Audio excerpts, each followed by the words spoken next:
presentar al padre Fernando Villeta Gutiérrez. Él es bachiller en teología de la Universidad Católica de Costa Rica.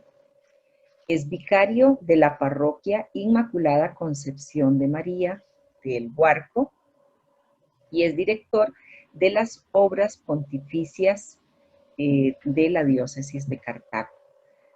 De verdad que para nosotros es un gusto enorme, es un placer muy grande poder contar con usted, Padre, en esta noche. Y bueno, semana a semana hemos venido siguiendo estos temas del mes de la Biblia.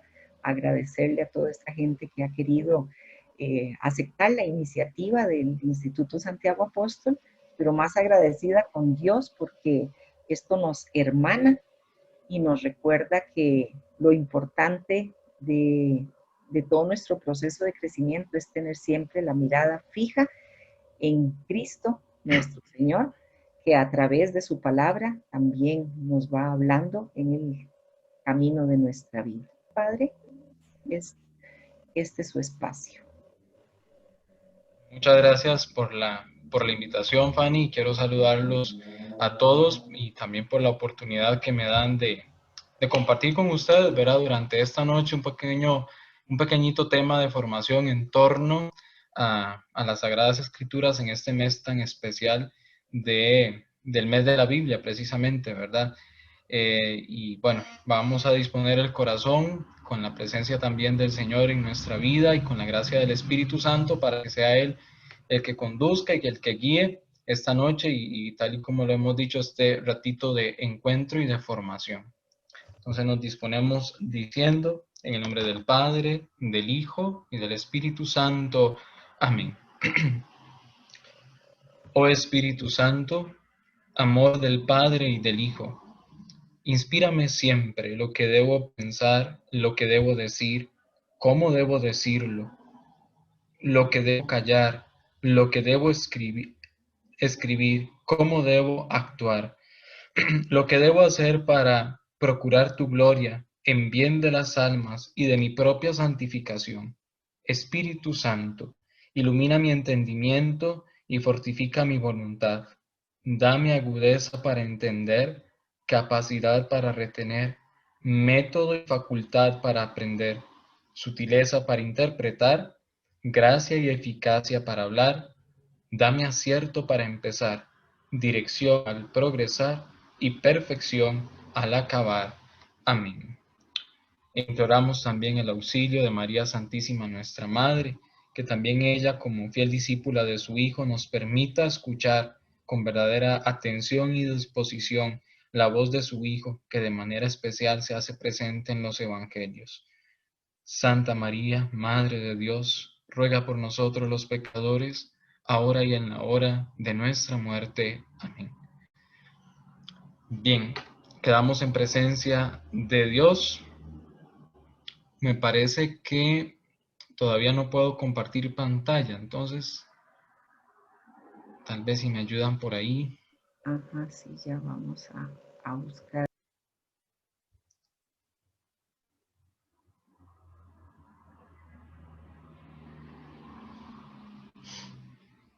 Ok, vamos a ver, creo que ahora sí. Exacto. ¿Pueden ver, sí, todos? Sí, Sí, correcto. Ok, muy bien.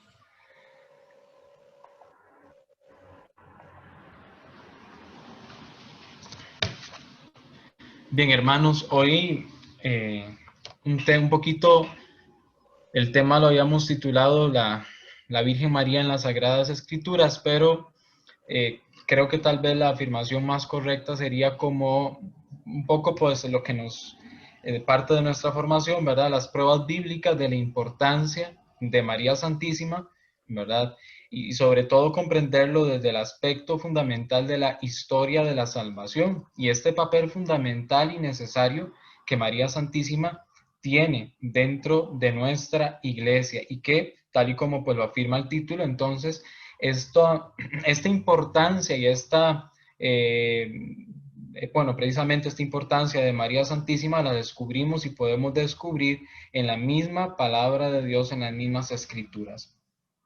Y hoy quisiera entonces que partiéramos de la reflexión, aunque sea pues de una manera breve, pero quisiera que partiéramos de la reflexión de 3 citas bíblicas concretas que nos ayudan a dar paso a estas pruebas bíblicas de la importancia de María Santísima en el proyecto de Dios, en la historia de salvación que Dios ha planteado desde siempre para toda la humanidad.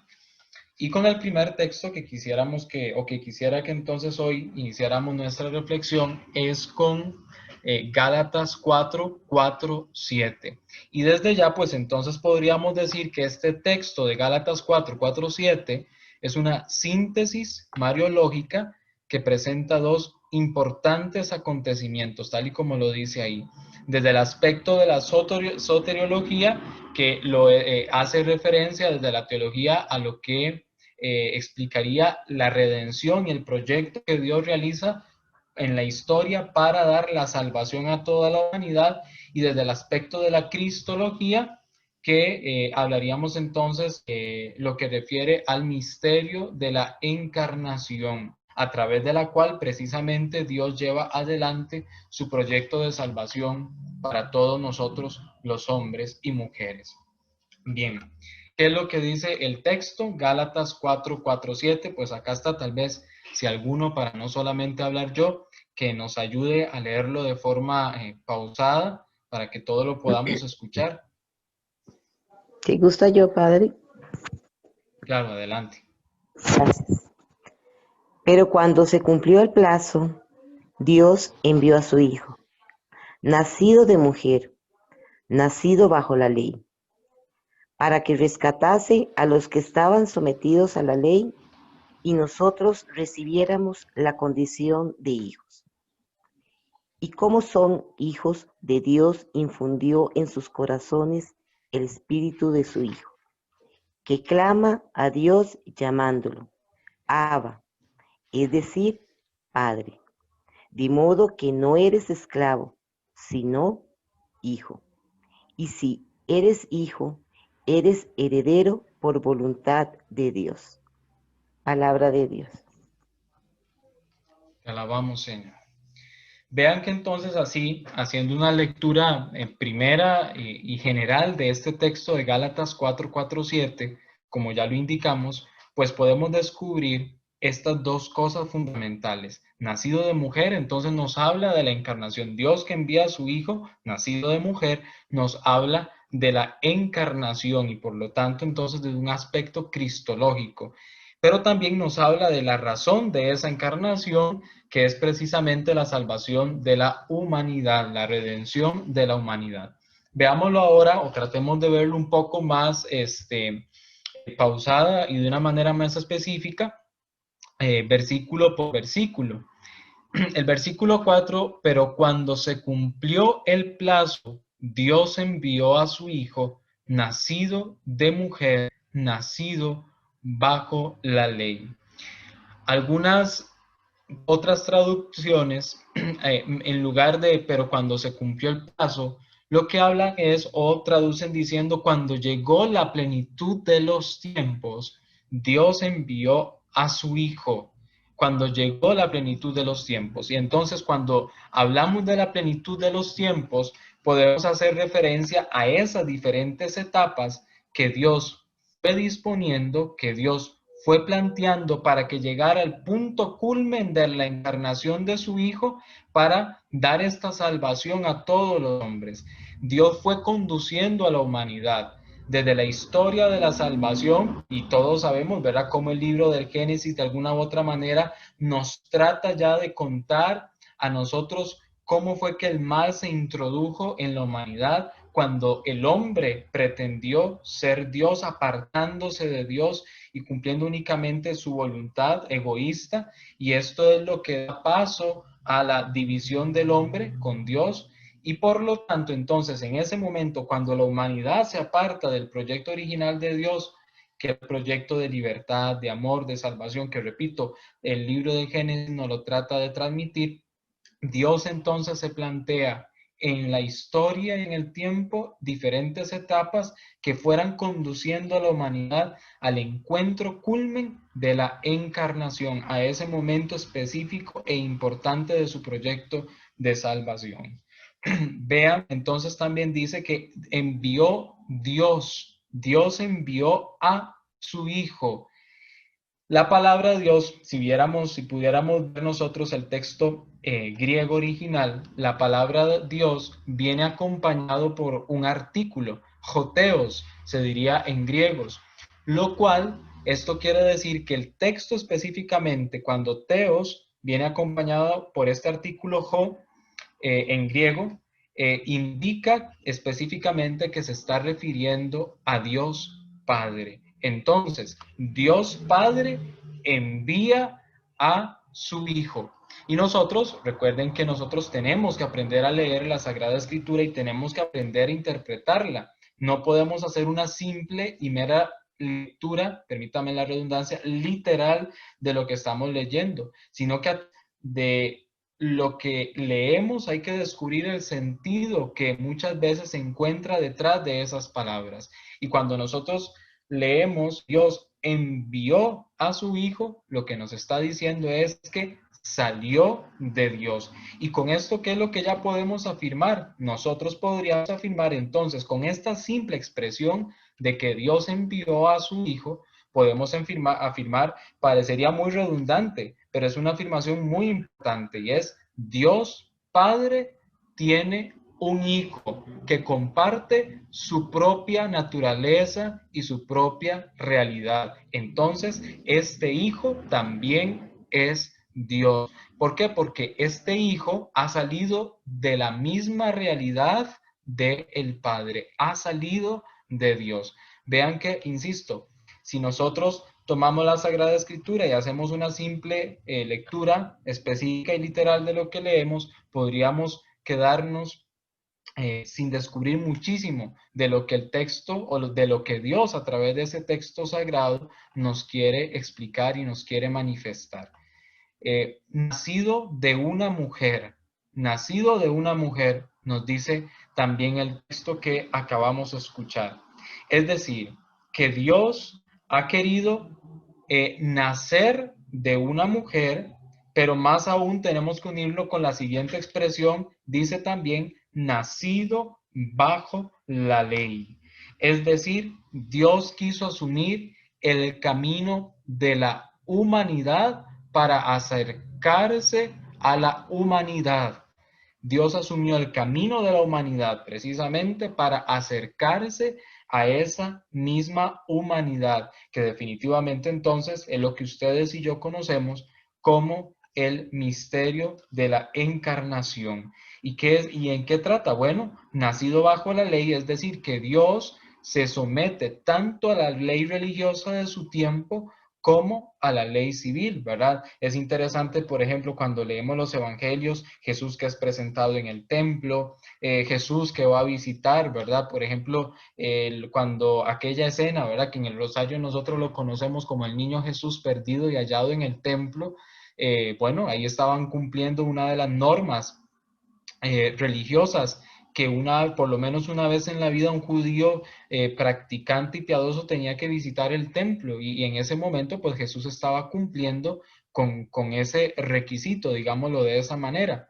Pero más aún incluso en esa misma escena, si recordamos las palabras del Evangelio de Lucas, nos dice que después de que José y María encuentran al niño en el templo que estaba rodeado por los doctores de la ley, cuando María le dice, bueno, ¿y por qué nos has hecho esto?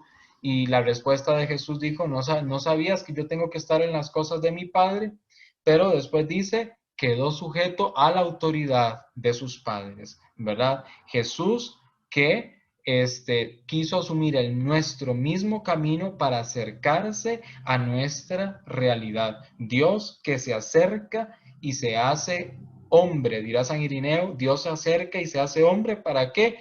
Para que el hombre se haga Dios. Esto, vean qué interesante, ¿verdad? Cuando nacido de una mujer nos dice, y lo tenemos que unir, no simplemente nació de una mujer, sino que nació de una mujer para someterse a la misma circunstancia de la humanidad. Y les decía entonces, así como con la simple expresión de que salió de Dios, podemos determinar que entonces este hijo comparte la misma naturaleza divina de su padre. Con esta expresión, nacido de una mujer y más aún sometido y nacido bajo la ley, quiere decir que también comparte la naturaleza de su madre, comparte nuestra propia humanidad. Vean que con solo estas expresiones, la Sagrada Escritura nos revela lo que tanto nosotros, ustedes y yo afirmamos, por ejemplo, en el credo. Dos naturalezas en una sola persona. Cristo, que es verdadero Dios y verdadero hombre. Vamos más allá. En el versículo 5 de este capítulo 4 de Gálatas dice, para que rescatase a los que estaban sometidos a la ley y nosotros recibiéramos la condición de hijos, para redimir a los que estaban bajo la ley. Es decir, aquí nos va a indicar cuál es el propósito de esa encarnación. Jesús o Dios en su proyecto de salvación tenía una misión y un propósito específico para esa encarnación, redimir a los que estaban bajo la ley. Por eso es que Dios quiso asumir nuestra propia realidad y nuestra propia condición. Algunos hablarán, ¿verdad?, que redimir, interpretarán que esta palabra es más que todo rescatar, que en la concepción judía significaba comprar de nuevo, ¿verdad? Lo que habíamos perdido por el pecado, Dios con la entrega de su Hijo vuelve a comprar la libertad de sus hijos adoptivos, vuelve a comprar la libertad de la humanidad, porque habíamos sido esclavizados por el pecado, habíamos sido esclavizados por el mal, y con la entrega de su Hijo, Dios logra comprar nuevamente la libertad, rescatar la libertad de sus hijos, para que recibiéramos la adopción filial. Está claro que Dios Padre tiene un único hijo, lo veíamos en el versículo anterior. Dios envió a sus hijos. Vean que en ningún momento dice Dios envió a sus hijos, sino Dios envió a su hijo. Pero entonces Dios, con la encarnación de su hijo nacido de la mujer, Dios tiene el propósito de hacernos hijos en el Hijo a todos y a cada uno de nosotros. Es decir, nosotros somos hijos de Dios por adopción. Somos hijos de Dios por participación en Jesucristo, porque Jesús asume nuestra realidad. Insisto, lo que decía San Irineo vuelve a calzar perfectamente aquí, porque Dios se acerca y se hace hombre para que el hombre se haga Dios, para que la humanidad alcance también la gracia de poder participar junto o de estar junto a su Creador. Entonces, la doble misión de la encarnación que el Señor en su proyecto de salvación confía al Hijo es redimirnos del pecado, salvarnos del pecado y hacernos hijos de Dios. Vamos poco a poco entendiendo para ir descubriendo entonces por qué la importancia precisamente de María Santísima en este proyecto de salvación. En este recibir, ¿verdad? Hemos hablado de recibir el qué, el ser hijos por adopción. Ser hijos por la, recibiéramos, como dice acá el texto, la condición de hijos. Este recibir, San Agustín lo va a interpretar como recobrar.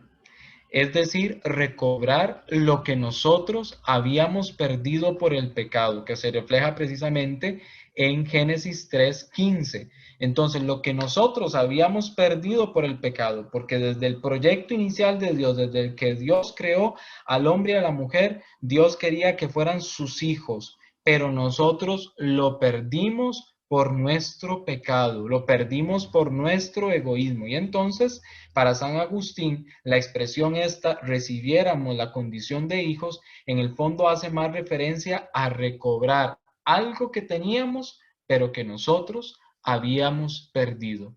San Juan Crisóstomo le da una interpretación distinta y entiende de una forma más literal esta expresión de recibir, porque para San Juan Crisóstomo lo que nosotros recibimos con la encarnación del Hijo y el cumplimiento de su misión en medio de la humanidad es precisamente la promesa de Dios que se refleja en Gálatas 3:16. La promesa de Dios. Recibimos algo más que recobrar, lo que estamos es recibiendo la promesa de Dios, la promesa de Abraham, que Dios hizo a Abraham. Ustedes serán mi pueblo y yo seré su Dios.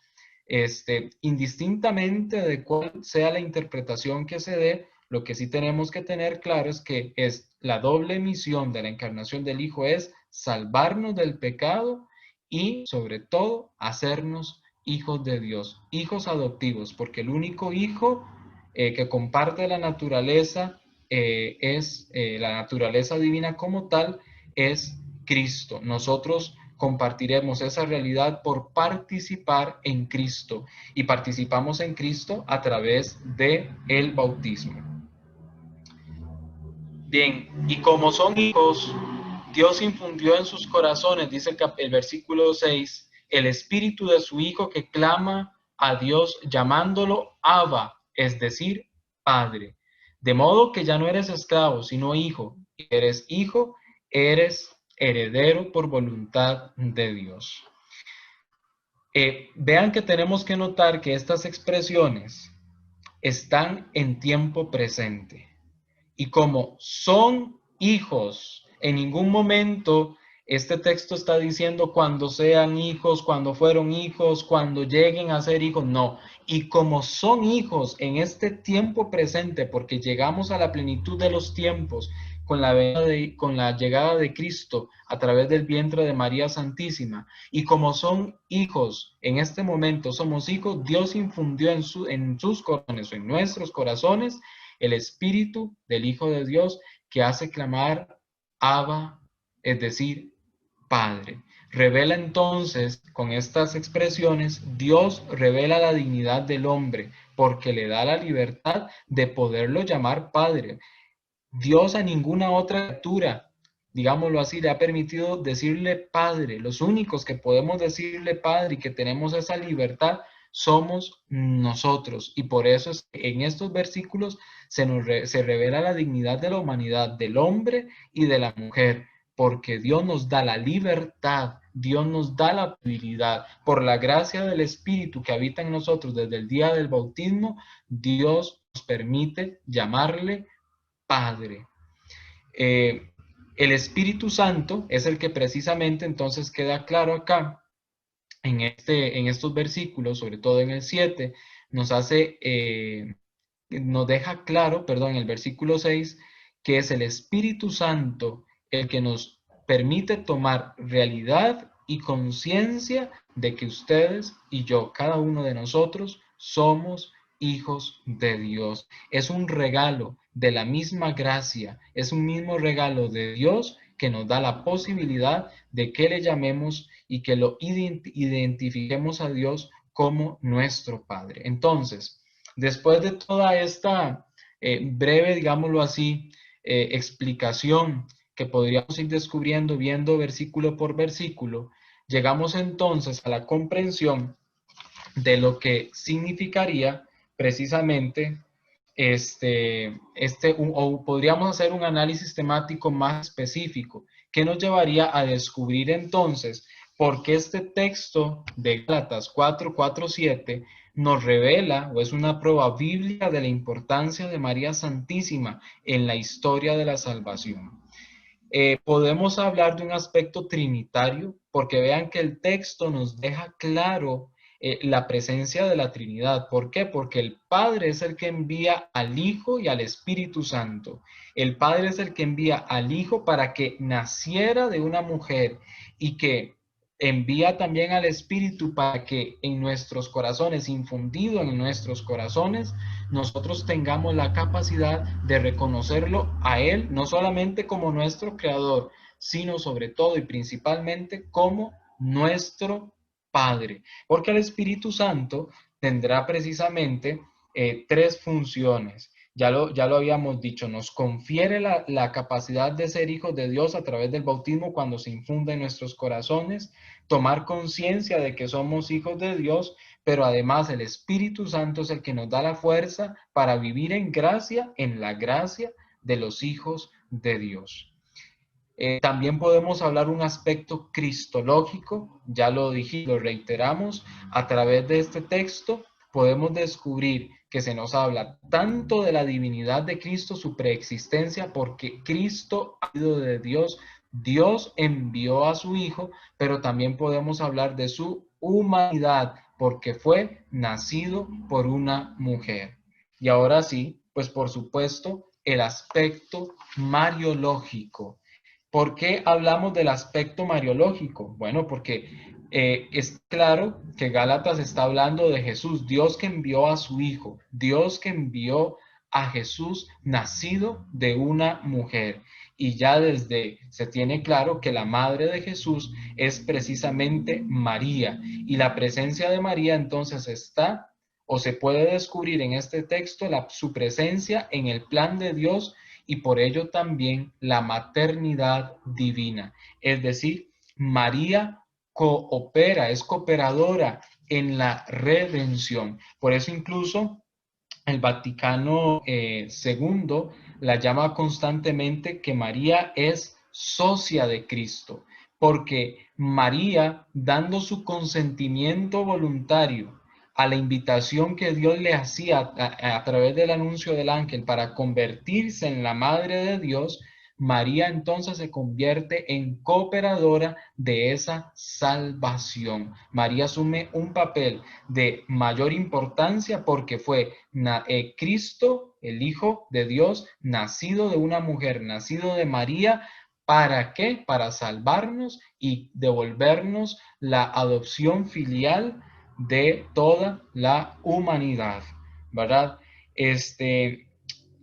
Como texto mariológico, dice Tomás de Aquino entonces que este texto de Gálatas 4:4 presenta enseñanzas importantes sobre la Virgen María, porque sobre todo subraya la presencia de María, ya lo dijimos, en el plan de la salvación, pero además porque podríamos nosotros determinar a la luz de este texto la relación que María tiene tan importante con la Trinidad. Con respecto al Padre, ella es parte del proyecto, el plan de la economía de Dios, el plan de la salvación de Dios. María es la primera hija adoptiva de Dios, pero además tendríamos que decir que con respecto a Dios Padre, María, después de Cristo, es la hija predilecta y en ella más que nadie el Espíritu es la que hace clamarle Padre a Dios. María es la hija predilecta de Dios Padre y por eso es que por ser la hija predilecta halló gracia delante de Dios y la escogió para que se convirtiera en la madre de Dios. Con respecto, ¿verdad? Estamos hablando de la relación que María tiene con las personas de la Trinidad y que la podemos determinar a la luz de este texto que hemos escuchado. Con respecto al Hijo, María es presentada precisamente como la madre del Hijo y por lo tanto también como su colaboradora. ¿Y por qué es su colaboradora? Porque María le dio su carne. Porque en el vientre, su vientre virginal, María le dio la carne al Hijo, la carne de nuestra humanidad, colocándolo bajo la ley.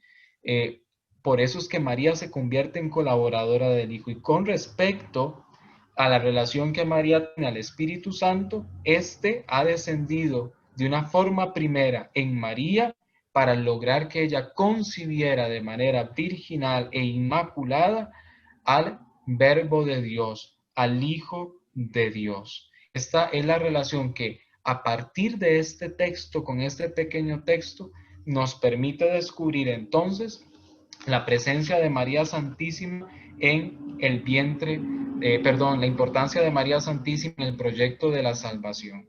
Hay otras cosas implícitas que también nosotros podemos descubrir, y es que también a la luz de este texto podemos afirmar sin miedo a equivocarnos la maternidad espiritual que María tiene para con todos nosotros, discípulos de su Hijo. ¿Y por qué? Ya que el Hijo nace de una mujer que es María, y precisamente el Hijo nace de esta mujer para que todos seamos hijos de Dios. Así entonces la Virgen, al darle la naturaleza humana al Hijo, colabora para que nosotros llegáramos a ser los hijos de Dios, alcanzáramos la vida de Dios en nuestra realidad y en nuestra condición. Así como María colaboró para que el Hijo asumiera el camino de la humanidad, y ya dijimos que la encarnación tenía la misión de salvar a esa humanidad y también hacernos hijos adoptivos de Dios. Si María entonces fue la que le permitió en su vientre asumir este camino de la encarnación, por lo tanto ella permitió con su sí que ustedes y yo también fuéramos hijos de Dios. Por lo tanto ella se convierte también en nuestra madre. Aquí es de donde hablamos entonces de la maternidad espiritual. De forma puntual, para poder pasar al siguiente texto, en sentido neumatológico, entonces pues definitivamente nos habla de la divinidad del Espíritu Santo, y ya vimos todo el papel importante que también el Espíritu Santo juega en este proyecto de salvación. Es el que permite la encarnación del Hijo de Dios en el vientre de María Santísima, pero también en nuestros corazones este Espíritu nos permite llamarle Padre a Dios. En cuanto a escatológico refiere sobre todo a lo que pensémoslo así de esta manera, lo que habla del final de los tiempos, el sentido escatológico. Y ya vimos que al llegar a la plenitud de los tiempos, nos habla el texto, seremos hijos en el Hijos, nos habla del cumplimiento de las promesas de Dios. Y en cuanto sentido eclesiológico, nos habla de la unión que Cristo tiene con toda la humanidad. Y por lo tanto, si Cristo se une a toda la humanidad, Cristo se convierte, como lo afirma San Pablo, en cabeza de esa humanidad, en cabeza de la iglesia, en la cabeza de los discípulos de Jesús. Hasta aquí podemos entonces hablar con este texto de Gálatas 4:7 de la importancia de María Santísima, descubrir cómo Dios fue trazando un proyecto y al llegar a la plenitud de los tiempos lo concretiza pidiendo la colaboración de la humanidad en María Santísima para llevar adelante su proyecto. Por eso incluso aquí también podemos hablar de ese sentido eclesiológico, porque primero Dios pidió la colaboración de María Santísima, pero ahora, para llevar adelante su proyecto de salvación y de amor en medio de nuestra realidad, ahora pide la colaboración de la Iglesia para seguir llevando adelante su proyecto de amor y de misericordia por nosotros. El siguiente texto que podríamos nosotros utilizar, y es muy bonito, es el así llamado o conocido como protoevangelio. ¿Por qué se le llama protoevangelio a Génesis 3:15? Porque es el primer anuncio. Proto habla de primero, evangelio, ya sabemos que es buena noticia, entonces es la primera buena noticia, el primer anuncio que Dios hace de que vencerá el mal, de que vencerá el pecado que ha apartado a la humanidad del encuentro con Dios. Alguno que entonces igual me haga el favor de leer en la cita bíblica que se encuentra proyectada.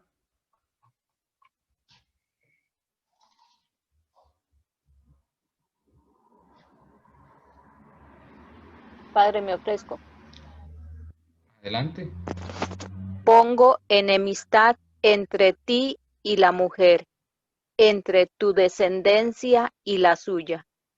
Ella te herirá la cabeza cuando tú hieras su talón. Palabra de Dios. Ok. Te alabamos, Señor. Pongo enemistad entre ti y la mujer, entre tu descendencia y la suya, y ella herirá tu cabeza cuando hieras el talón. Claro, este es el primer anuncio de que Dios va a buscar un proyecto, va a desarrollar un proyecto para vencer el mal. Y todos sabemos, ¿verdad?, que este texto, ya lo ubicamos en el Génesis, se da precisamente después de que se nos narra el momento de la caída, en donde Eva y Adán son seducidos por la serpiente para desobedecer a Dios.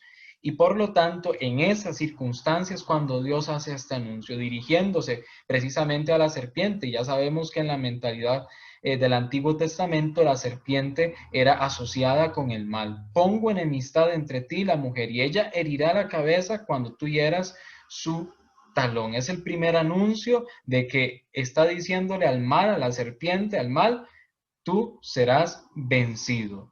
¿Ok? Ahora, ¿cómo tenemos que hacer esta interpretación? Pongo enemistad entre ti y la mujer. Pero ¿quién es esta mujer? Nosotros acá podríamos hacer tres interpretaciones muy concretas y podríamos hacer una interpretación individual, podríamos hacer una interpretación colectiva o podríamos hacer una interpretación en sentido profético. Veámosla una a una. En sentido individual, entonces inmediatamente tendríamos que pensar en una lectura específica y decir, bueno, se estará refiriendo a Eva. ¿Será esta la mujer que va a tener enemistad con el mal entre su descendencia y la suya? Pues ya sabemos que no calza precisamente que sea Eva la que va a tener enemistad contra el mal. ¿Por qué? Porque precisamente Eva fue la que se dejó seducir por el mal. Eva fue la que se dejó seducir por la serpiente y cayó. Fue desobediente y se apartaron entonces del proyecto original de Dios. Por lo tanto, esta interpretación no se puede hacer de una manera individual. Cuando hablamos o tratamos de buscar a quién se refiere con esta expresión de la mujer, no podemos hacer una interpretación individual. Cuando hablamos una interpretación colectiva, todas las mujeres tendríamos que preguntarnos, pues bien, yo creo que cada uno de nosotros conoce su propia historia y su propia realidad y sabemos que todos sin distinción, tanto hombres como mujeres, estamos sometidos al mal, estamos sometidos a la tentación y precisamente entonces muy fácilmente nos dejamos seducir por ese pecado y nos apartamos de Dios, ¿verdad? Y que Dios en su misericordia pues nos permite acceder al sacramento de la reconciliación para reconciliarnos con Él. Desde esta perspectiva, entonces, nosotros no podríamos afirmar tampoco que la expresión mujer o la mujer a la que se refiere este texto se esté interpretando desde un aspecto colectivo, ¿verdad? Insisto, porque todos conocemos nuestra realidad y tanto hombres como mujeres estamos aún sometidos a la tentación, al pecado y todos los días tenemos que luchar para no dejarnos seducir por el pecado. Entonces, nos habla de un sentido profético y aquí es donde calzaría mejor la interpretación para buscar el significado o a quién se refiere el texto a la mujer. ¿Por qué? Porque hace referencia entonces a una mujer particular, a una mujer específica, que entonces con su vida y con su testimonio verdaderamente logró no dejarse seducir por el mal y serle siempre fiel al Señor. Mantengamos eso por ahí y vamos avanzando entonces. La misma situación entonces tendríamos que hacer con la expresión de la descendencia. Me devuelvo un poquitito para que lo veamos. Dice, pongo enemistad entre ti y la mujer. Ya entonces dijimos que esta expresión mujer no puede ser ni en sentido individual ni en sentido colectivo. Tiene que referirse a una mujer específica y desde un aspecto profético. Y dice, también va a poner enemistad. Dios va a poner enemistad al mal dice entre tu descendencia. Pero ¿cuál descendencia se estará refiriendo el Señor? ¿En sentido colectivo o en sentido individual? Aquí calza lo mismo, ¿verdad? Si nosotros pensamos en sentido colectivo, nuevamente tendríamos que decir, bueno, nosotros somos descendientes de, como se trata de interpretar, y los santos padres, ¿verdad? La humanidad que tiene como padres Adán y Eva. Entonces, ¿será el colectivo el que logró vencer a ese mal y evitar apartarse de Dios? Pues ya sabemos la historia de nuestra realidad y definitivamente no. Entonces aquí tendríamos que estar refiriéndonos a un sentido individual, a una interpretación individual de este texto cuando se refiere a la descendencia. ¿A qué descendencia entonces específica se estará refiriendo? Bueno, dice, el texto afirma que el Hijo de la mujer va a vencer el pecado, la muerte y a Satanás. Entonces, lo que ya hemos venido diciendo, por lo tanto, si esto significa aplastar la cabeza de la serpiente, será solo Jesucristo. Cuando entonces hablamos de descendencia, tenemos que referirnos en sentido individual. ¿Y ese por qué? Porque solo Cristo es el único que ha logrado vencer al mal. Es el único que ha logrado verdaderamente vencer al pecado, vencer al demonio, vencer a la muerte. Es el que ha resucitado de forma plena y se encuentra victorioso en el cielo, esperándonos a todos y a cada uno de nosotros para hacernos partícipe de esa realidad. Entonces, si esto significa, volvamos a leer, que aplastar la cabeza de la serpiente, el único que lo ha logrado en forma plena y absoluta es Jesucristo. Y entonces, más aún, si el texto se refiere a Jesucristo, porque la descendencia es el único que ha vencido de forma absoluta al mal, la mujer a la que se refiere el texto sería la Santísima Virgen María. Porque si estamos hablando de Jesucristo y el texto nos habla que, y aquí perdón, y no hice la aclaración correcta, vean que dije, pongo enemistad entre ti y la mujer, entre tu descendencia y la suya. ¿Ok?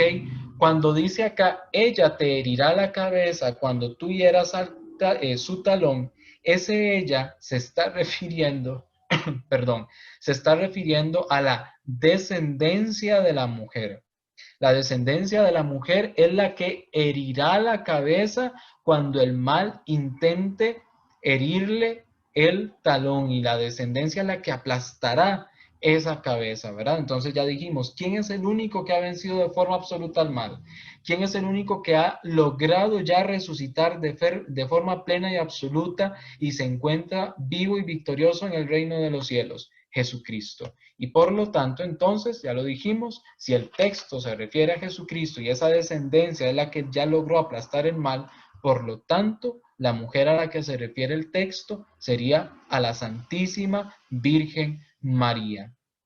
Vean qué bonito, y por eso insisto, a este texto se le conoce como protoevangelio, porque ya desde el Antiguo Testamento, vean que desde el libro del Génesis ya se puede descubrir lo que Dios tenía en su proyecto de salvación, planteado en su proyecto de salvación para alcanzar la redención de la humanidad. ¿Y por qué logramos ahora entender esto? Porque claro, el Antiguo Testamento se lee ahora a la luz de la plenitud del Nuevo Testamento, a la luz de lo que Cristo nos ha revelado en su Evangelio y con su palabra.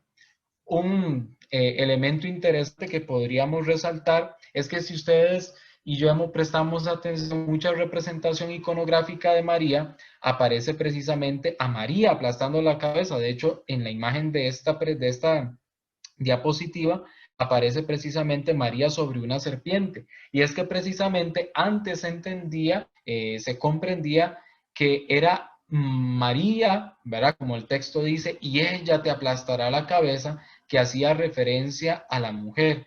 Pero definitivamente cuando ya se hace un análisis más exhaustivo y pausado del texto del Evangelio, se logra determinar que en el fondo el texto se estaba refiriendo a la descendencia de esa mujer, que es la que vencería el pecado y la que aplastaría de forma definitiva la cabeza de la serpiente, es decir, destruiría el mal. Pero por eso es que muchas representaciones de María Santísima, a la luz de este texto, es que se desarrollan como María aplastando a una serpiente. Pero bueno, creo que ya nos ha quedado claro que el texto, antes de referirse a María Santísima como la que aplasta la cabeza, nos hace descubrir que se refiere a esa descendencia, y de la descendencia de Jesucristo.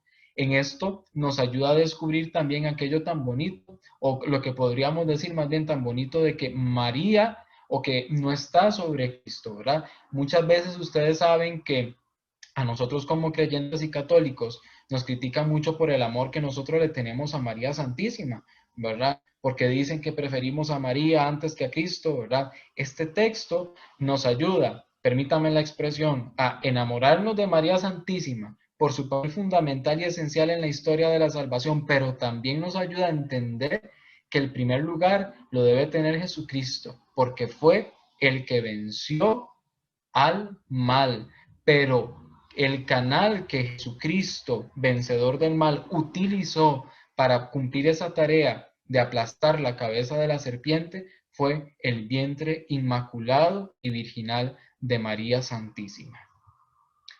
Enseñanza entonces mariológica a la luz de este texto del Antiguo Testamento es que María es la madre del Redentor y ella forma parte del plan de Dios y es mencionada en la promesa de Dios de restaurar, de levantar a la humanidad caída. Y muchas veces a la luz de este texto también que hemos escuchado, se dio paso a desarrollar paralelos entre Eva y María. ¿Y qué es un paralelo? Un paralelo es una comparación que se hace, una comparación en contraposición. Las primeras que podemos encontrar de estos paralelos es precisamente, por ejemplo, en Romanos 5, 18, 21, sobre todo cuando se compara a Cristo con Adán, en Primera de Corintios también en 15, 20, 23, ¿verdad? Esos son los paralelos que hacen referencia o que comparan a Cristo con Adán. Por ejemplo, se dirá, si por un hombre vino el pecado y la muerte, que era Adán, por otro vendrá la salvación, que es Jesús. Ven que es una comparación, una contraposición que se hace entre Jesús y que se hace con Adán. San Irineo dirá, por ejemplo, Adán fue formado de la tierra virgen y entonces compara. Cristo fue formado de la tierra virginal en María. Adán encontró muerte en un árbol, Cristo dio un árbol. Adán fue desobediente y ahora dirá, Cristo fue obediente. Esta es la comparación que se hace entre Adán y Cristo. Sin embargo, entonces, también esto dio paso a pensar en hacer la comparación entre Eva y María. ¿Y cuál fue pues la comparación que se hizo? Se decía, bueno, a Eva le habla un ángel, que fue Satanás. A María le habla también un ángel, Gabriel. Eva también escucha, consciente, pero cae, porque se dejó seducir por el mal. María escucha y también de forma consciente, pero María repara lo que se había destruido. Eva desobedece porque rompe con Dios. María, por el contrario, es obediente y logra unirse de forma tan íntima y tan estrecha con Dios que se convierte nada más y nada menos que en la madre del Salvador. Eva fue causa de condenación para el mundo, María causa de salvación para el mundo entero. Esta es la comparación, el paralelo que se desarrolló, ¿verdad? Cuando se empieza a meditar en este versículo del Génesis, se logra decir, bueno, también si hay una comparación entre Cristo y Jesús, entre Cristo y Adán, perdón, hay una comparación entre Eva y María, tal y cual como se ha desarrollado en este momento. Pues bien, ¿cuál es la importancia de este paralelo o qué nos ayuda a descubrir y meditar sobre María Santísima? Pues bien, que este paralelo es el primer tentativo de reflexión teológico sobre María, es decir, que la función de María no era una función meramente biológica, porque existe un consentimiento de parte de María, es decir, perdónenme la expresión, pero María no es un simple vientre de alquiler, porque María asume a Jesús, le da la vida en su vientre, pero ella lo asume como su hijo. María se convierte verdaderamente en la madre de Dios. Por eso es que esta reflexión que se hace de María cuando se dice, bueno, María escucha de manera consciente, pero María fue obediente y se une más bien de forma íntima a Dios, porque María, su función no era meramente biológica, es decir, que Dios no agarró a María para que se embarazara de Jesús y simplemente después ya se perdiera, perdón la expresión, todo lo contrario, o sea, María se vuelve parte fundamental del proyecto de la salvación y vamos a descubrir cómo María siempre estuvo presente en la vida de Jesús, en la vida de su Hijo, incluso hasta en el último momento, cuando María se encuentra al pie de la cruz de su Hijo Jesús. Y cuánto más María, que después incluso de la resurrección no se aparta, sino que sigue acompañando a la iglesia y hasta se encuentra presente en el momento de Pentecostés, cuando la iglesia naciente recibe el impulso del Espíritu para anunciar la buena noticia de Cristo.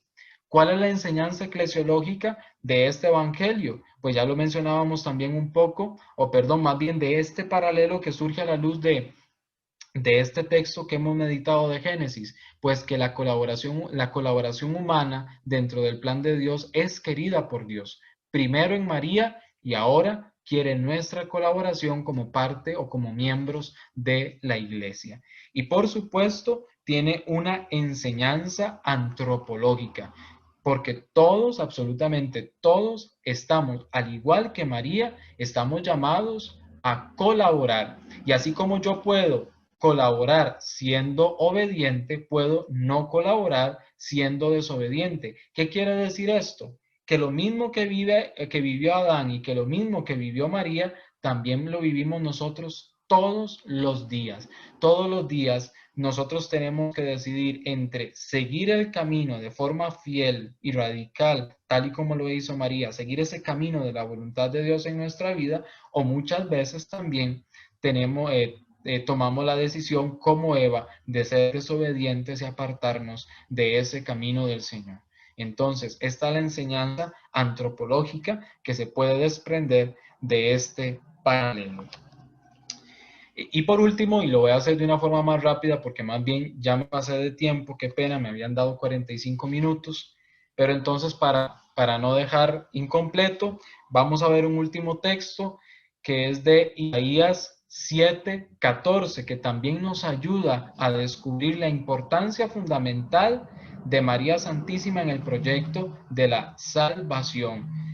Tal vez alguno igual que me ayude por favor a leer esta cita bíblica. Por eso el Señor mismo les dará una señal.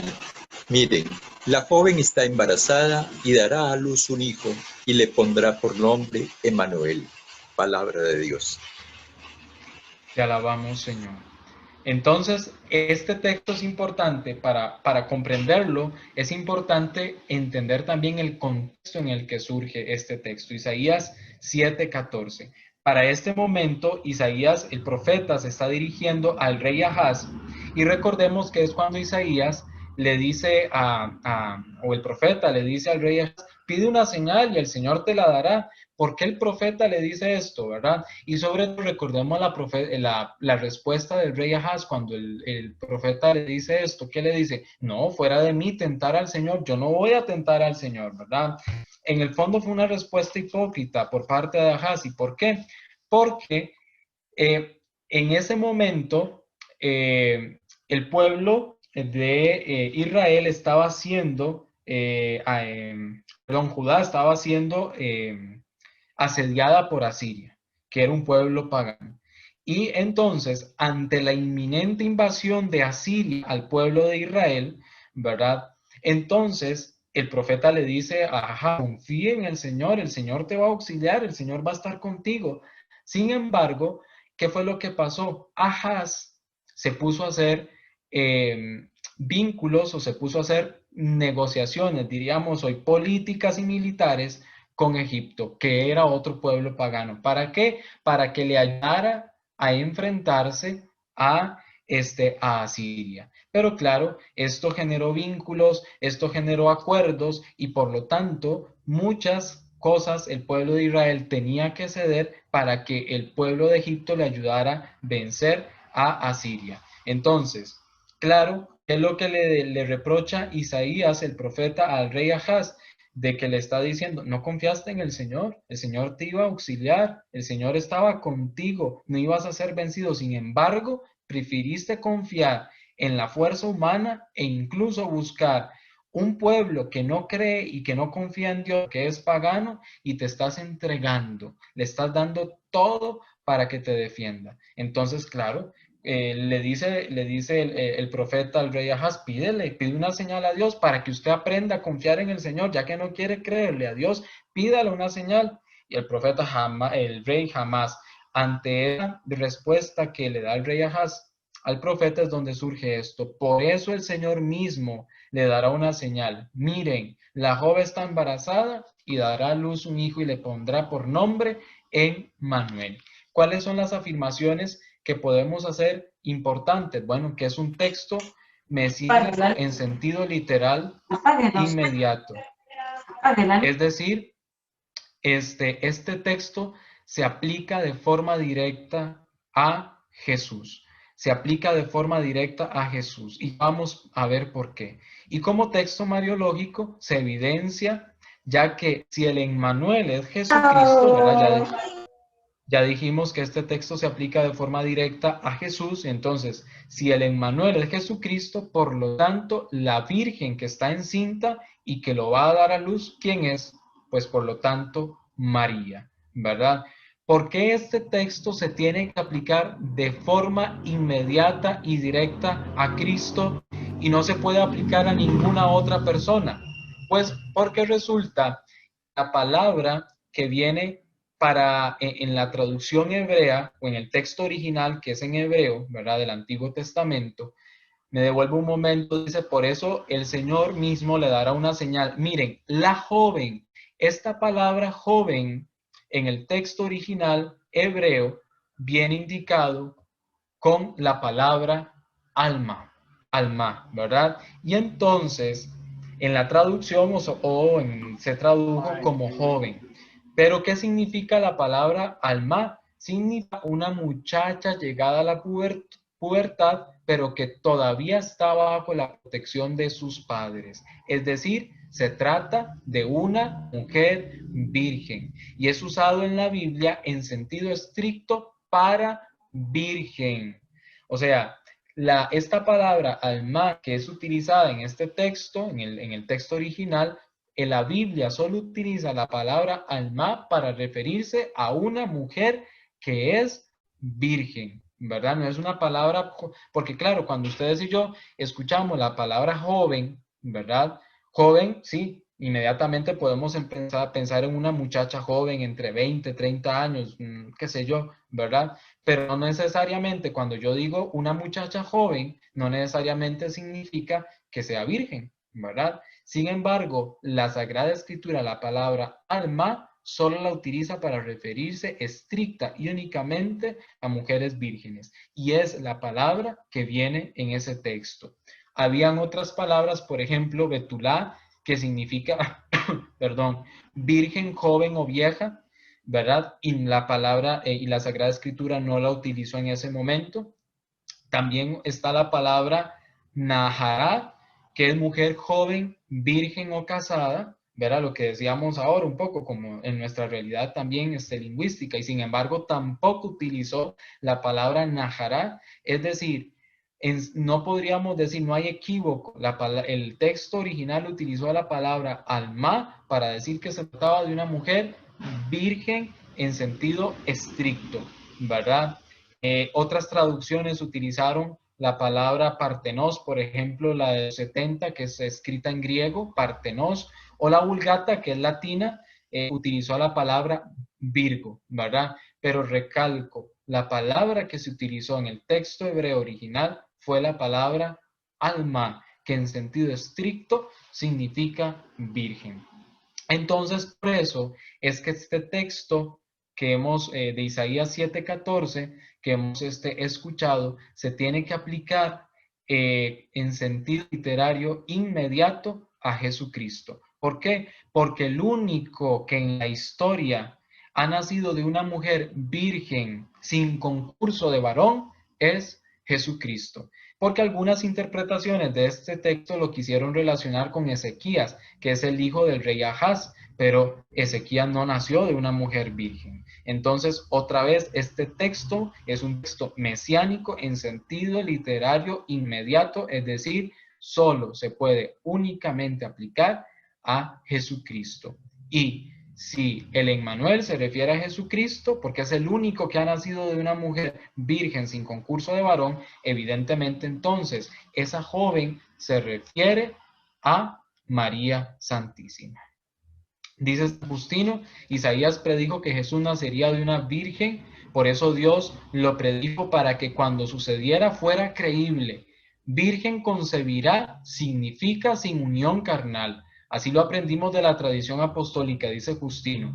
Dios nos muestra de qué modo debía nacer y de qué modo debía venir al mundo. Nadie jamás ha nacido de esa manera. No se refiere a Ezequías, lo que ya les había comentado, ¿verdad? Es lo que dice San Justino. Y San Ireneo dice, Dios mismo nos dio el signo que el hombre no pidió, porque el hombre jamás se habría podido imaginar que una virgen pudiera concebir y que ese fruto fuera Dios con nosotros, es decir, el Emmanuel. Es un signo que nos recuerda que solo Dios salva y solo a Él es posible salvar. Y a través entonces de estos textos, definitivamente, de estos 3 textos que hemos podido pues hoy meditar de una forma general, podríamos decir, se nos descubre la importancia de María Santísima en el proyecto salvador de Dios. Desde siempre Dios pensó en su proyecto a María Santísima para que fuera socia, cooperadora, colaboradora en el proyecto de la redención y de la salvación, que es importante recalcar y remarcar, tenía 2 objetivos: la salvación de toda la humanidad y que los hombres y mujeres alcanzáramos la filiación adoptiva, es decir, que fuéramos hijos en el Hijo, que alcanzáramos la divinidad por participar en Cristo Jesús a través de la gracia del bautismo. Muchísimas gracias y perdonen que les haya quitado y me haya pasado 20 minutitos de lo que tenía dispuesto para hoy. No, para nada, Padre, más bien, muchísimas gracias de verdad por esta hermosa exposición. Yo creo que hoy más que nunca debemos sentirnos más comprometidos a llevar, así como María, a Cristo en el corazón, como ella lo llevó en el vientre, y a darlo por obra. Tal vez si apagamos un momentito los micrófonos y si alguno va a participar, me levanta la manita, si quieren alguna pregunta, alguna intervención, eso sí, muy breve, por favor.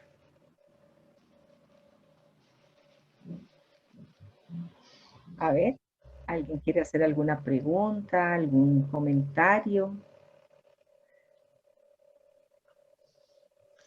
Doña Fanny, tal vez. Don Gerardo. Darle las gracias a nuestro querido Padre, aunque sí, yo sé que me reconoce porque yo estoy en la juventud misionera a pesar del tiempo, ¿verdad? Darle las gracias y cada día nos damos cuenta del proyecto tan enorme, tan bello, tan grande, tan original, también sorprendente, que Dios se valga de una persona, de un adolescente, de una valiente adolescente para decirle sí a Dios, sí a la vida, en estos tiempos en que todo es no, no a la vida, sí al aborto, pero nos deja esa inquietud tan bella de una muchacha que cree en Dios, que cree en su proyecto y que a pesar de los pesares dice sí. Entonces, para todas esas niñas de hoy día, es posible escuchar a Dios, es posible seguir a Dios, es posible amar a Dios y darle las gracias a nuestra querida Madrecita que se compadeció de todos nosotros pecadores para darnos por medio de ella una oportunidad de salvación, por medio de su Hijo Jesucristo, nuestro Redentor. Muchas gracias, Padre, muchas gracias, Fanny, que pasen una bella noche. Gracias, don Gerardo. Marisol tiene levantada la manita. Sí, buenas noches. Para darle las gracias al Padre porque esta charla que estuvo muy interesante. Había muchas cosas que yo no sabía. Y como lo explica él, ¿verdad? Todo el texto y todo eso, fue muy fructífero para mí. Es muy bonita. Muchas gracias, padre, por esta charla. A mí me gusta mucho cuando voy a la parroquia y usted a la misa, porque es muy bonita, muy explicativo todo lo que usted dice. Muchísimas gracias y que Dios los bendiga a todos. Gusto para servirles. Gracias, doña Olga. Me atravesaste la mano. Bueno, dale gracias al Padre por esta catequesis que nos ayuda aún más a saber defender a nuestra Madre Santísima, ¿verdad? Cuando muchos nos cuestionan por esa devoción y esa, ¿cómo le digo? Bueno, sabemos que no la adoramos, sino que la veneramos, ¿verdad? Y que muchas veces es atacada. Entonces, con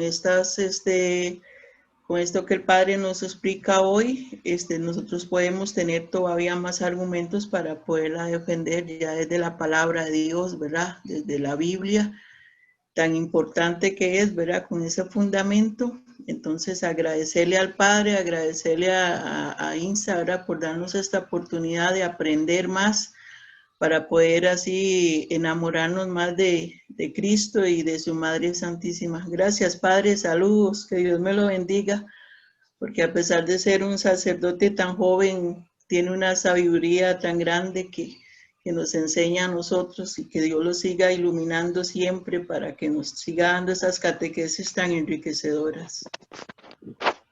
Muchas Un gracias. gusto para servirles. Muy bien, ¿alguien más? Tengo una curiosidad. Ani, es que no encuentro la manita, entonces por eso no la levanté, perdón. Tranquila. Todavía me come la tecnología. Padre, una curiosidad. Cuando Eva fue llamada para este plan, también fue joven, o ya ella tenía otra edad, o más madura, no sé. Tengo esa inquietud. Ok, bien. En ese sentido, digamos, nosotros tenemos que tomar en cuenta que nosotros no podríamos pensar en el libro de Génesis como si se tratara de una, tal vez no la expresión más feliz, pero como si se tratara de una radiografía exacta de lo que aconteció en el momento de la historia, ¿verdad? El libro del Génesis lo que nos plantea es, a través de estos relatos, la experiencia de una comunidad de fe que se fue haciendo preguntas concretas que era, bueno, ¿de dónde surgió el hombre? Preguntas concretas, bueno, ¿de dónde surgió el mal? ¿De dónde su humanidad se apartara de Dios y a las luchas, ¿verdad? Entonces, nosotros no podríamos, o sea, a la luz de los relatos que nos da el libro del Génesis, nosotros no podríamos determinar esto, ¿verdad? Si Eva era joven o no, etcétera. Porque, insisto, más bien, perdón, cuando hablamos de Adán y de Eva, en el fondo, recuerden que lo que trata de representar es a la humanidad en general, más que a personas concretas y específicas, es la humanidad en general, porque el proyecto de Dios era para toda la humanidad, para todos nosotros sus hijos, ¿verdad? Entonces no hace referencia tanto a un acontecimiento histórico específico, puntual, ¿verdad? Que nosotros podemos ir a buscar, permítame la expresión, ir a buscar hasta los huesos de Eva, ¿verdad? Arqueológicamente hablando, no, sino se trata de una narración de la experiencia de fe de una comunidad creyente concreta que trató de ir explicando y transmitiendo lo que el Señor les iba revelando. Digámoslo así, que son como las catequesis que una comunidad creyente dirigía a sus hijos y les transmitía esa experiencia de Dios que ellos tenían, ¿verdad? No sé si me expliqué. Muy bien, muchas gracias. ¿Alguien más? ¿Alguna otra persona? ¿Tiene alguna otra inquietud? Don Carlos. Don Carlos Carvajal. Sí, buenas noches. Bueno. Muchas gracias al Padre y a todos los participantes. Pienso que que María fue una persona, o sea, no fue cualquier persona, que Dios no dijo, mira aquella que va por ahí, la voy a escoger, sino que María fue escogida, me imagino yo, tal vez antes de nacer, porque es una, para llevar en su vientre a Jesús, Dios tenía que haber ya desde muchísimo antes haber escogido a María. Muchas gracias. Con gusto. Claro Gracias. que sí, perdón, claro que sí, María, desde el proyecto, desde que Dios se plantea su proyecto, vean que, o sea, la reflexión de estas citas bíblicas que hoy hemos podido compartir nos permite descubrir que lo que Dios hizo no fue algo antojadizo, sino que Él mismo fue disponiendo y preparando a la humanidad para ese momento culmen de ese misterio extraordinario que era la encarnación del Hijo en el vientre virginal de María Santísima, ¿verdad? Ahora, que María haya sido escogida y pensada por Dios desde siempre para que llevara adelante este proyecto de salvación, no le restaba a María la posibilidad de oponerse a ese plan de Dios. Y por eso es que María Santísima es extraordinaria para la humanidad, porque María precisamente nos hace dar cuenta que la verdadera libertad del hombre y la mujer no es cuando se opone al proyecto de Dios, sino que la verdadera libertad del hombre y la mujer es cuando dice sí al proyecto de Dios, porque sabe que en ese proyecto está su plenitud, está su felicidad, está su libertad. Muy bien. ¿Alguna otra persona? Patricia. Hola Fanny, hola Padre, un saludo muy cordial. Reflexionando sobre la diapositiva donde presenta a Eva y a María, yo me pongo a ver cuántas Evas en términos de hombre y mujer habemos en el mundo, ¿verdad? Y cuántas Marías estamos siguiendo ese plan que Dios quiere de cada uno de nosotros. A través de estas formaciones siento yo que ustedes son los ángeles que llegan a nosotros para poder entender un poco más la historia de salvación, escuchando pues atentamente y formándonos con mucha oración, asistiendo a misa, y todas esas formaciones que nos ayudan conscientemente a cada uno de nosotros, siendo obedientes en el plan de Dios y estar siempre unidos con Él, orando en todo momento por todas las personas, especialmente los más necesitados en este momento que tenemos a raíz mundial esta guerra, ¿verdad? Que antier fue el Día de la Paz, pero tenemos una guerra, tal vez no mucho, sí hay entre personas, pero ahorita la que tenemos grande es la pandemia, y es la que tenemos que tratar de vencer, y Dios nos va a ayudar y nos va a apoyar para que cada uno de nosotros sea un poco más consciente y tener esa íntima relación con Él, orando y pidiéndole. Y saber que somos la causa, por ejemplo, nosotras que somos las catequistas, ¿verdad? Que aquí veo algunas de la parroquia, o lectores, laicos comprometidos en lo que estemos, ¿verdad? En los diferentes grupos que estemos de la parroquia, somos la causa un poquito de salvación para esos niños que estamos catequizando ahorita, poco a poco, ¿verdad? Y que aprenden alguito, ¿verdad? Hoy en día estuve dándole a los chiquitos sobre el bautismo y les estaba explicando eso de Eva, ¿verdad? El pecado original, y vieran las preguntas y las cosas que me decían que hasta que lo hacen llorar a uno de saber que chiquitos tan chiquititos, muchos tienen en su mente y saben lo que es eso. Entonces me decía una chica, niña, es que nosotros somos la salvación del mundo porque somos el futuro, una chiquita de segundo grado. Entonces todo eso le hace a uno ver que uno está un poquito aquí en el plan de salvación. Soy pecadora porque soy pecadora, no soy perfecta, tengo mis cosas y cada uno, pues el único perfecto es Dios, pero estamos sembrando que sea un poquito de esa semillita para la salvación del mundo, en esos niños que necesitan y que son el futuro del día de mañana, y los jóvenes también. Muchas gracias, Padre, que Dios me los bendiga, y Fanny, un saludo. Servirles. Gracias, Padre.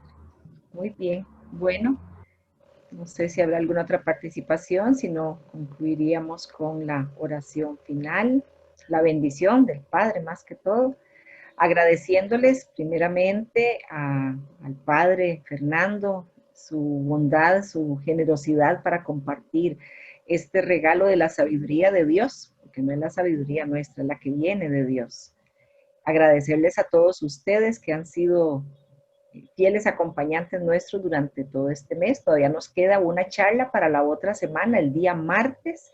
Vamos a estar con el padre Rodrigo Muñoz, tratando un tema muy importante, porque también necesitamos meter en este boom de la palabra a los jóvenes. Así es que inviten a sus hijos, a sus sobrinos, a todos los jóvenes que conocen, para que también se unan con nosotros la otra semana. Y recordarles que el Instituto Santiago Apóstol es su casa de formación.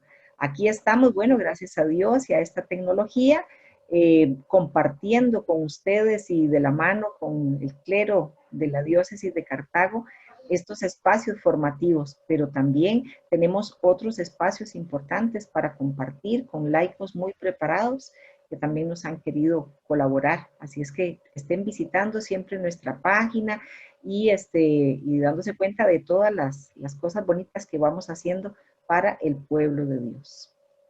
Así es que les agradezco mucho, y Padre, si nos regala su bendición. Bien. Claro que sí, antes de la bendición les agradezco a todos por el ratito que sacaron para escucharme y poder compartir con ustedes, ¿verdad? Que Dios les siga bendiciendo con ese deseo sincero, pues, de escucharlo, de conocerlo y de formarnos para poder servir siempre también de la mejor manera a nuestra comunidad de fe, a nuestra iglesia. Así que el Señor les siga dando abundantes gracias, bendiciones a todos, a cada uno de ustedes y a sus familias también. Bajo tu amparo y protección nos acogemos, Santa Madre de Dios. No desprecies las súplicas que te dirigimos en nuestras necesidades. Antes bien, líbranos de todos los peligros, oh Virgen gloriosa y bendita. Amén. Oh María, sin pecado concebida, ruega por nosotros que recurrimos a ti. Y que el Señor esté con todos ustedes. Y con tu espíritu. La bendición de Dios Todopoderoso, Padre, Hijo y Espíritu Santo, descienda sobre ustedes, sobre sus familias, trabajos y proyectos, y los acompañe ahora y siempre. Amén. Amén. Amén. Que tengan todos una bonita noche, hermanos. Dios los Igual, acompañe y Padre. muchísimas gracias. Hasta Igualmente, Padre. Igualmente, Gracias. Padre. Dios le Bendiga. bendiga. Muchas gracias. Hasta luego, gracias. Chao. Buenas noches. Buenas noches. Soy la hija de Marisol. Buenas Bien, noches. bien, buenas noches. Buenas noches.